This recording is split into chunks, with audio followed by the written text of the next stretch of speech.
دلبر کمپیوټر مرغی بازار چمن لاشور اول شاته کتل دې حیران کړي خلک هغو ته څه ووایم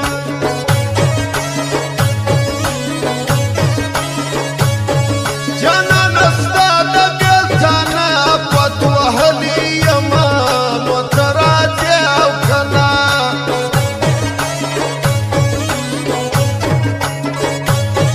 اوس مې د لاشوري نه پښې راسلېدلي یمه نو ته راځې او که نه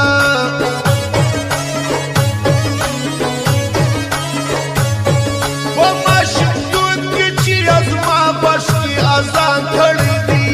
هغه ملا له ورځم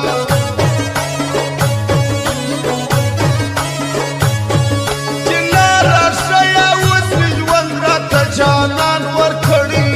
هغه ملا له ورځم هغه ملا له ورځم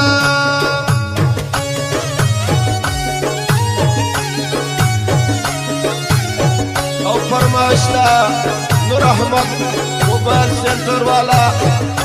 صابر جانې یونس خان هغه فرمایش دی او فرمایشته رؤوف صدیقي تمیم صاحب او جاجی سالار هغه شیرین د هغه فرمایش دی